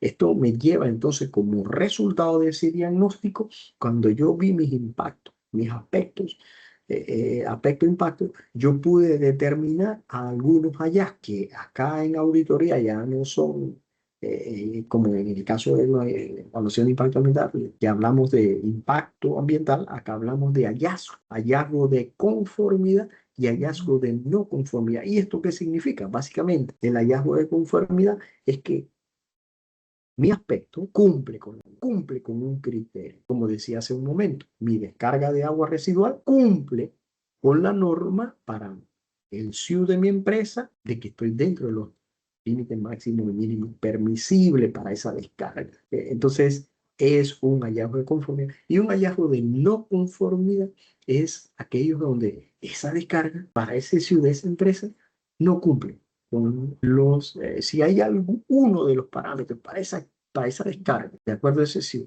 no cumple uno solo, hay un hallazgo de no conformidad. Entonces, a esos hallazgos de no conformidad que son arrojados de ese diagnóstico, entonces se les hace lo que es las acciones de adecuación y manejo y el cronograma del plan de adecuación y manejo ambiental para en un periodo de tiempo que yo voy a hacer una adecuación, como su palabra lo dice, yo voy a adecuar esa descarga al criterio. Voy a hacer una serie de acciones en un programa de tiempo determinado para cumplir con el criterio. Y eso me da las oportunidades de producción más limpia. Entonces viene una serie de programas de producción más limpia, que ese programa de producción, opciones de producción más limpia, se pueden traducir en viabilidades tanto económicas, ambientales y tecnológicas. Y ahí yo veo todas esas actividades que se me brinda, incluso me da la oportunidad con la contratación de especialistas en esa materia o ver qué están haciendo otras empresas con ese desecho que yo también lo puedo hacer. Entonces vemos cómo, por ejemplo, estamos aprovechando. Estamos reutilizando recursos, revalorizando recursos y le estamos dando ahora un valor económico, algo que anteriormente no solamente era un desecho, sino que se convertía en un problema, porque era de lo que me sancionaban a mí con lo que ocurría. Entonces ahora yo estoy aprovechando eso. Por ejemplo, estamos aprovechando biogás, estamos aprovechando, por ejemplo, reduciendo el uso de búnker, etcétera, o combustible. Estamos reduciendo la cantidad de abonos, fertilizantes químicos y lo estoy reemplazando con mis residuos, los estoy neutralizando, enriqueciendo y los estoy utilizando en mis cultivos. Entonces yo estoy haciendo revalorización de recursos. Entonces también nos da la oportunidad de la economía circular, la circularidad. Ese es otro aspecto importante que nos brinda este tipo de instrumentos, como les decía, son oportunidades y muchas empresas que lo han aplicado hoy día allí han convertido esa en una parte esencial ya dentro del esquema productivo. Lo que antes era la parte sucia de la empresa, hoy ya se ha convertido en una parte bonita porque forma parte de la parte, también genera ingreso por ahí. Entonces nada se pierde, todo se aprovecha. Bien, en cuanto a cumplimiento de normas ambientales, las agroindustrias deben cumplir con una gama de normas ambientales muy amplia. Hay límites de descarga de aguas residuales, hay emisiones atmosféricas, hay ruido ambiental, hay manejo de suelo, ruido y vibraciones, hay normas COPANI que tienen que ver con ruido y vibraciones, hay desechos peligrosos para algunas actividades dependiendo de su uso, hay residuos afectuosos, hay ley que tienen que ver con esto, el tema de la higiene, seguridad ocupacional, normas de salud, también tenemos algunos estudios como riesgo a la salud y al ambiente, el llamado ERSA, y una serie de instituciones que tienen que ver con esto. ¿Cuáles son las áreas claves en el caso de las industrias que tenemos que mirar? El agua. Hoy día el agua es un área clave. Más por lo que les decía hace un momento. El agua, ya hay puntos críticos en el planeta y no yéndonos tan lejos, puntos críticos en Panamá, en donde no tenemos agua con cantidad y calidad. Ojo, cantidad y calidad. Entonces, ese es un recurso fundamental para nuestra producción. Entonces, se resume como que hay que garantizar el uso legal y eficiente y sostenible del recurso. Es por eso que hoy estamos hablando de programas como el programa Reduce tu huella, componente hídrico, para ir tratando de mirar cómo estamos, si estamos utilizando sosteniblemente ese recurso. Entonces también tenemos que estar orientados hacia la prevención de la contaminación de los cuerpos de agua, y todas estas normas que acabamos de ver están también de la mano hacia ese recurso. Hay permisos, hay controles de descarga, hay tratamientos adecuados que hay que ir mirando, hay monitoreo, hay cumplimiento de normativas vigentes, etcétera. Todo que gira en torno a ese recurso, porque tenemos que ir, como área crítica de Panamá, el uso eficiente mediante riego, procesos industriales. Tenemos que ir hacia procesos eficientes del uso de agua. También tenemos el tratamiento de aguas residuales, mirar los que son los llamados tratamientos de aguas residuales, porque tenemos que ir evolucionando a ir a la circularidad, la oxidación más eficiente. Biodigestores, hoy estamos implementando el tema de los usos de los biodigestores. Por ejemplo, estamos impulsando el uso de biodigestores, por ejemplo, con el programa de Azuero Verde que está desarrollando el Ministerio de Ambiente para el área de Azuero, por lo crítico que está la región en el tema de instalación de algunos biodigestores en escuelas, en algunas actividades en donde ir creando esa cultura de revalorizar biodigestores portátiles que se pueden poner, por ejemplo, en comedores de escuela, para ir creando y reaprovechando ese gas hacia los comedores escolares, para que vaya incentivando el uso de circularidad en la revalorización de recursos, filtros biológicos, como en algunos procesos muy específicos, como el proceso de caña. En la gestión del agua, tenemos la ley 35 que reglamenta el uso de aguas fluviales y marinas, y la ley 44 que es la ley de lo que son las cuencas hidrográficas. Esto regula lo que son los permisos para uso de agua, pero también las concesiones para descarga de aguas residuales, que se enmarca aquellas hoy día para hacer vertimiento de aguas residuales fuertes de aguas superficiales o subterráneas. Tú tienes que contar con un permiso de descarga. Estos permisos también tienen que ajustarse a lo que establece algunas normas, como por ejemplo las Copanit, que tenemos las normas Copanit 35/2019, que tiene que ver con los límites máximos permisibles para la descarga de fuentes líquidos a cuerpos y masas de aguas continentales o marinas. Esto es aguas continentales para las superficiales y subterráneas, y también aguas marinas. Y esto tenía que ver mucho con lo que les dije, que es lo que se aplica también. Estas son las normas específicas por actividad, por SIU, que también podemos aplicar en las auditorías. Entonces, en el caso de agua, tenemos la 39, que es la 35, la 39, que es para las descargas de comerciales domésticos, industriales, a alcantarillado sanitario, por ejemplo. También eso está regulado en la Copanic 24, que es la reutilización de lo que es las aguas, porque tenemos que cumplir con unos requisitos microbiológicos, físicos, químicos, para poder reutilizar el agua. Nosotros no podemos simple y sencillamente, yo establecí una planta de tratamiento y voy a reutilizar esa agua. Hay una norma que me establece para lo que uso puedo reutilizar, pero también me establece parámetros mínimos y máximos para poder reutilizarla. Y el tema de los lodos residuales, que son aquellos lodos sólidos dentro de las aguas residuales, y que también hay una norma para poder reutilizar esos lodos.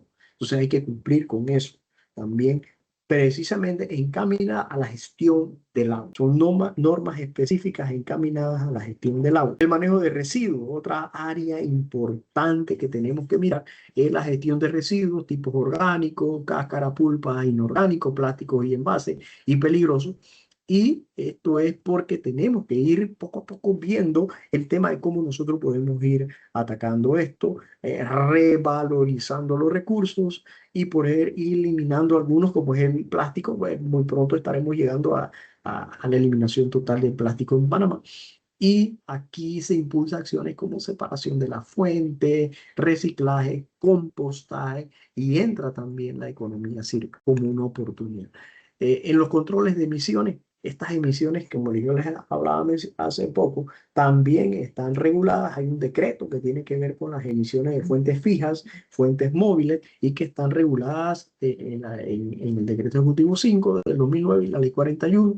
Y básicamente, así como las aguas residuales, las emisiones también se caracterizan. También hay límites máximos y mínimos permisibles que usted tiene que cumplir, ¿sí? Tengo que cumplir para ser una fuente de emisión fija.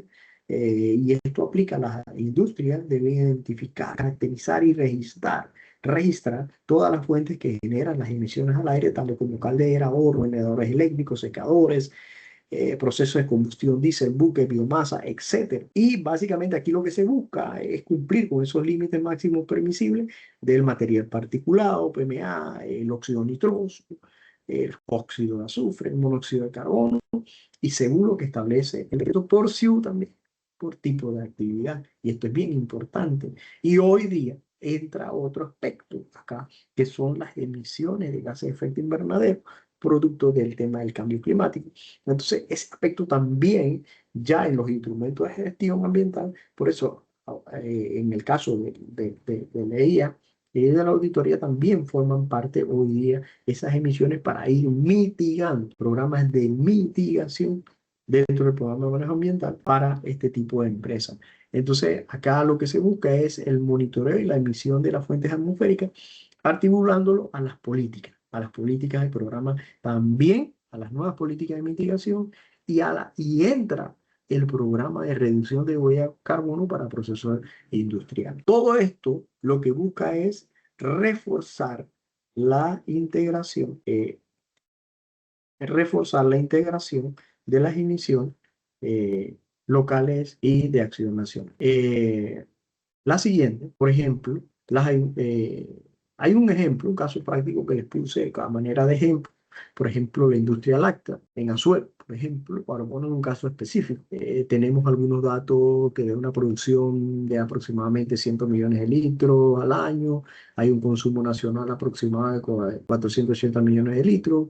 Vemos que Azuero presenta un alto crecimiento en producción de hasta un 19% en algunas categorías. En cuanto a procesos industriales, tenemos ordeño, almacenamiento, pasteurización y el procesamiento como tal. ¿Qué problemas general nos está dando este tipo de industria? El tema de las aguas residuales, con alta carga orgánica, grasas, proteínas, etcétera, que en algunos casos sí lo estamos haciendo, revalorizando esa descarga, pero en algunos casos no, y simple y sencillamente se está virtiendo, y lo que está trayendo problemas de contaminación de fuentes de agua superficiales e incluso subterráneas. Esto es un proceso que ha ido haciendo lo que llamamos impactos sinérgicos, porque estamos no solamente haciendo una descarga, sino estamos haciendo también contaminación del suelo, estamos creando la aparición de diferentes plagas y enfermedades, etcétera, emisión de olores, estiércol, el uso de emisiones de gas de efecto invernadero, entre otros. También tenemos el tema por el alto uso de insumos químicos dentro de la actividad, que también ya se están viendo reflejados en los ecosistemas. Entonces, soluciones: aplicar biodigestores para producción de biogás, recircular, economía circular, la circularidad, revalorizar esos recursos, el estiércol como fertilizantes, el tratamiento de las aguas. Así que, en esencia, el mensaje claro es que tiene un alto potencial de economía circular, pero muchas veces cuando nosotros no presentamos el instrumento de gestión ambiental correspondiente, no vemos el potencial que tenemos ahí, y esa parte es bien importante que la tengamos que ver. Muy rápidamente también les quería mencionar que forma parte hoy día de esto, es el Pacto de Panamá con la Naturaleza, que recientemente Panamá se ha acogido un Pacto Nacional de Cambio, y ya también forma parte de nuestra gestión. y que recientemente fue presentado en la Cumbre de las Naciones Unidas por el propio presidente de la República de Panamá, donde, ¿qué es Nature Place o el Pacto de Panamá con la Naturaleza? Es un marco unificado que integra en coherencia con el sistema multilateral y las realidades nacionales, con nuevas obligaciones y metas internacionales en cuanto a cambio climático, biodiversidad y lucha contra la sequía, la desertificación, la reducción de plástico, la conservación marina y terrestre, para presentar como un solo plan de país con claridad y transparencia. ¿Cuál es el alcance? Se centra exclusivamente en establecer objetivos pilares, compromisos que regulan esta actividad en la agenda ambiental internacional. Y aquí busca, tenemos las 3 grandes convenciones que Panamá se ha adherido, y lo que busca en esencia, porque todas buscamos en esencia, el manejo, todos los problemas por los cuales nosotros no hemos tenido que adherir a estas convenciones, es por el manejo inadecuado de los recursos, porque nos ha llevado a la disminución de la capacidad de mitigar y adaptación, nos ha llevado a disminuir de los servicios de ecosistemas. Vemos cómo los servicios de ecosistemas cada vez se están reduciendo. Por ejemplo, una de las cosas que está pasando en Azuero con el problema de las aguas es que hemos impactado altamente y de manera sinérgica los recursos naturales, que la capacidad que tenía ese ecosistema de autorregularse, de asimilar todo ese, ha sido rebasado. Entonces, ya hemos eliminado los servicios ecosistémicos. Uno de los servicios ecosistémicos era regular eso, pero ya el impacto ha sido que hemos ido reduciendo esa capacidad, y ahora tenemos que ver cómo ayudamos a eso. Y la pérdida de hábitat.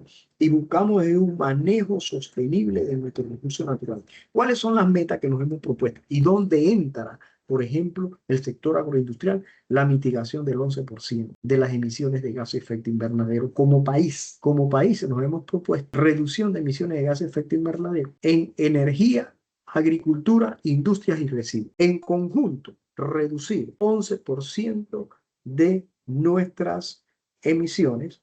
Y también está el tema de la restauración de 100.000 hectáreas de ecosistemas degradados, cero deforestación ilegal, porque ahora se busca que todo esté legalizado y monitoreado y con trazabilidad, etcétera. Alineación financiera de movilizar recursos para cumplir con esto, 30% de espacios verdes y azules, reducción de plástico de un 50% mediante la reducción de la fuente, la gestión integral del residuos y el impulso de la economía circular. Vemos cómo todo esto en la reducción de residuos, reducir progresivamente los residuos sólidos enviados a la disposición final y el desperdicio de alimentos. Y vemos cómo todo esto forma parte de lo que acabamos de ver. Entonces, esto está alineado y se integra con esa gestión ambiental. Y con esto del programa de Reduce, mitigar el 11%, yo, antes de terminar, les quería... Segundo. Se estaba compartiendo la pantalla, ¿verdad? Luego, Sí, se está compartiendo. Estaba, un ya no. segundo. Sí, la saqué porque quiero finalmente, para terminar, compartirle el programa Reduce tu huella corporativo carbono. Básicamente, y viendo algún punto bien específico. Bien, este programa es el ciclo 2026 del programa Reduce tu huella, y aquí entran todas las agroindustrias, ¿ah?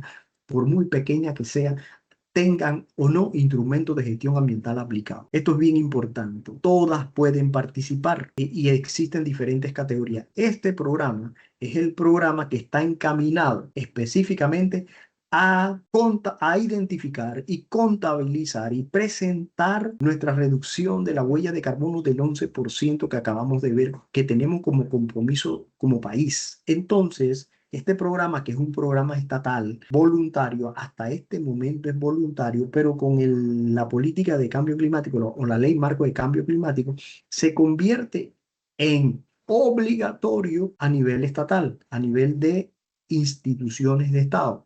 Es obligatorio para las instituciones de Estado. Todas las instituciones, de acuerdo al decreto marco del decreto ley del cambio climático y transición verde, todas las instituciones están obligadas a presentar su huella de carbono y presentar sus registro. ¿Qué es la huella de carbono? Es un indicador de cuantificación de emisiones de gases de efecto invernadero que son liberadas indirectas a la atmósfera a nivel de individuo, organización, evento, proyecto, territorio, servicios o productos. Entonces, es un indicador.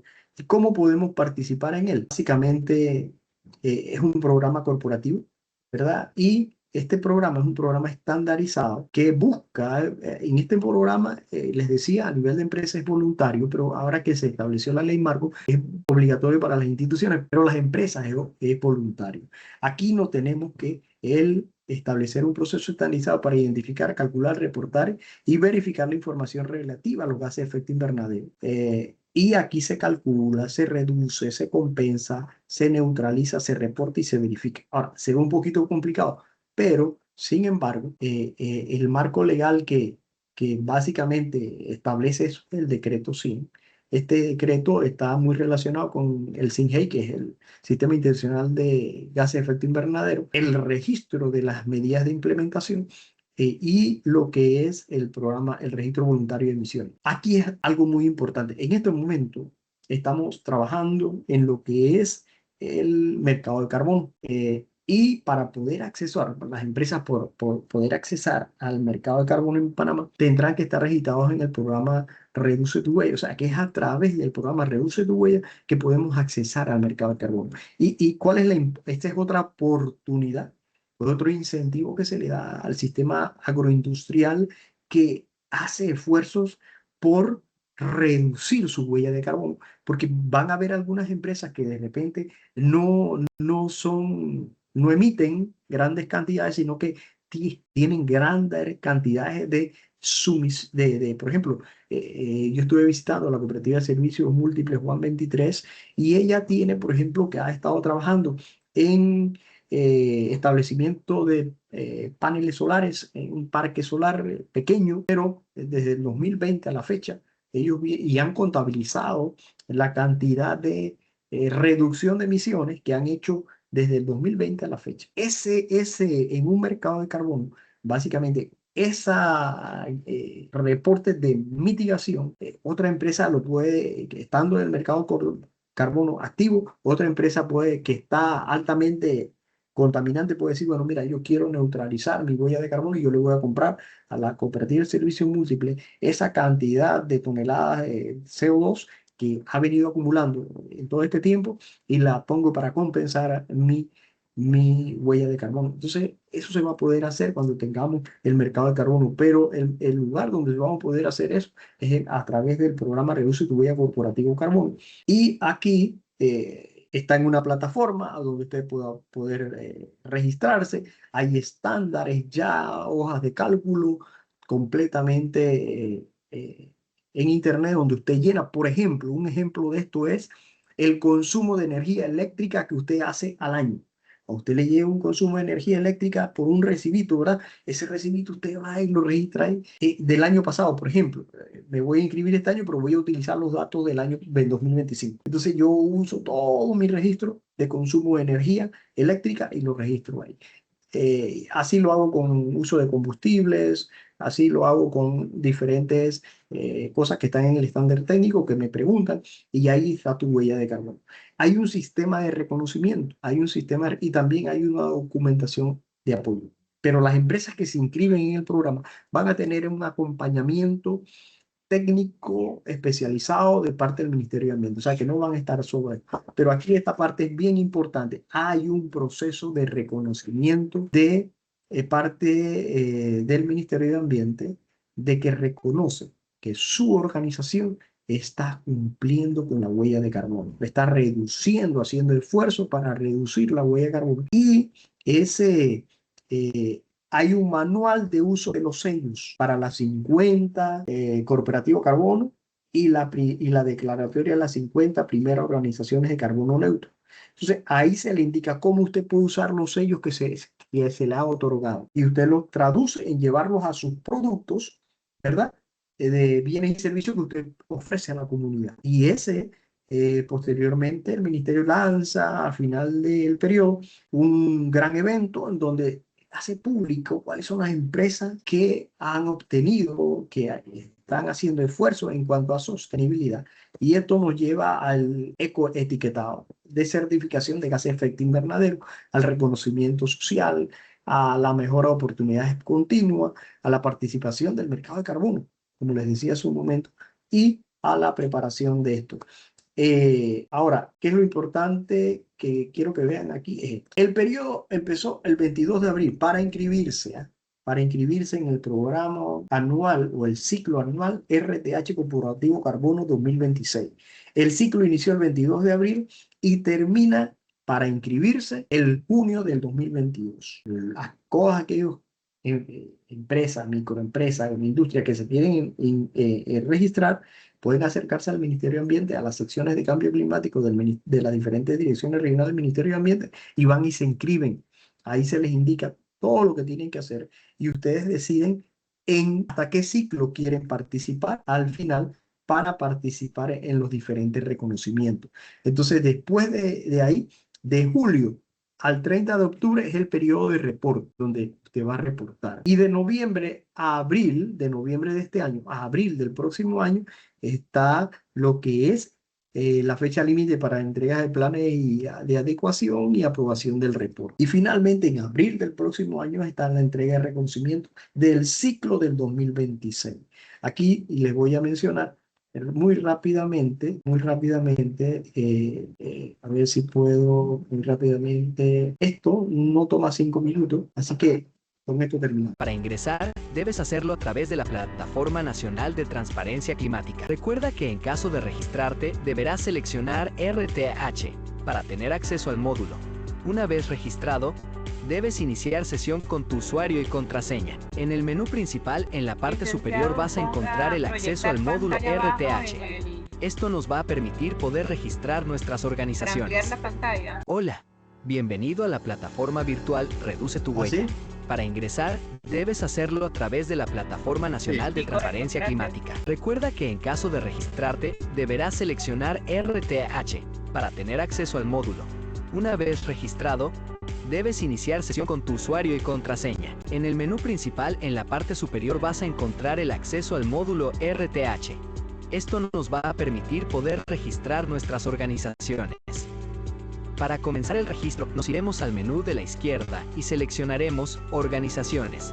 Luego elegiremos Nuevo registro y podremos completar con los datos de la organización. Recuerda que existen 3 tipos de clasificaciones para las organizaciones: regular, holding y regular que pertenece a un holding. Veamos el primer caso, una organización regular. Completamos los datos básicos como nombre comercial, razón social y dígito verificador. Luego, en la clasificación, seleccionaremos regular y que ésta no pertenece a un holding. Seguidamente, debemos seleccionar si estaremos participando en el componente de huella hídrica, huella de carbono o ambas. Por último, debemos colocar la ubicación de la organización. Una vez listo, damos clic a agregar para continuar con los siguientes pasos. En caso de una organización holding, seguiremos los mismos pasos anteriores, pero esta vez debemos seleccionar la clasificación holding. En caso de las organizaciones regulares que pertenecen a un holding, seguiremos los mismos pasos anteriores, seleccionando la clasificación regular y, en el apartado holding, debemos seleccionar al que pertenecemos. Para poder registrar este tipo de organizaciones, ya debe haber una organización holding registrada y aprobada previamente. Una vez que agreguemos la organización, estaremos listos para completar el resto de los datos, para luego enviarla a revisar y aprobar. El primer ítem es datos de la organización. En esta instancia, veremos que el estado está inactivo.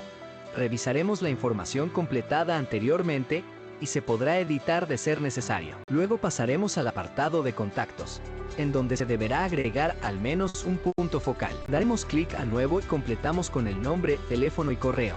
Una vez listo, veremos cómo queda guardado y podremos registrar contactos adicionales de ser necesario. En actividad económica debemos seleccionar, en primera instancia, la categoría de la actividad económica y agregar la descripción de la actividad económica de la organización. Luego pasaremos a agregar la clase económica correspondiente a nuestra organización, según la clasificación industrial nacional uniforme.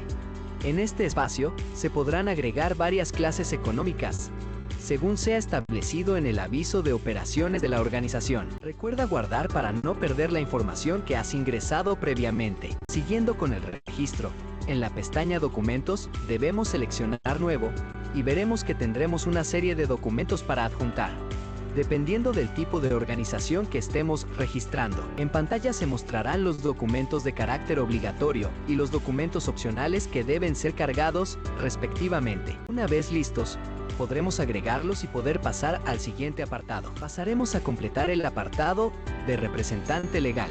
Agregaremos uno nuevo y completamos con nombre, número de identificación personal, correo, teléfono. Por último, debemos cargar una copia de su documento de identificación personal cotejada ante un notario público. Luego de esto, guardaremos y podremos pasar a registrar un segundo representante o apoderado legal en caso de ser necesario. En el módulo RTH, las empresas pueden tener más de un usuario. Para agregarlo a la empresa, nos dirigimos a la pestaña Usuarios y haremos clic en Nuevo e ingresamos el nombre del usuario que queremos registrar.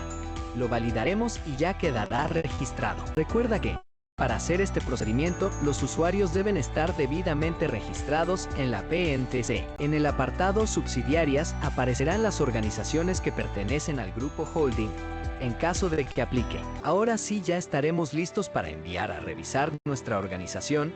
Daremos clic en Enviar a revisar y veremos cómo el estado de la organización pasa a pendiente. Recibirás un email cuando tu organización sea aprobada. Además, en el menú de la izquierda, podrás ir a notificaciones y podrás ver cuándo fue aprobada tu organización. En caso de mantener consultas adicionales, puedes acudir a la guía paso a paso de registro y reporte de RTH Corporativo Carbono. Ese es básicamente lo que es el programa.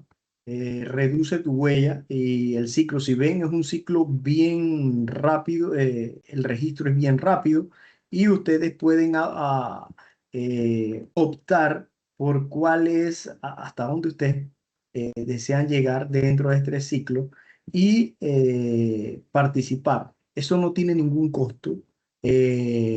No hay que cumplir con ningún tipo. Si ustedes ven, no hay un tema ahí de cumplimiento legal que está de por medio que los va a detener de la participación. Acá lo que buscamos es básicamente que las organizaciones se inscriban en un programa que está encaminado a la reducción de lo que es con el tiempo de la huella de carbono y cumplir con esa gran meta que tenemos como país. Así que bueno, con eso damos por terminado pues nuestra participación y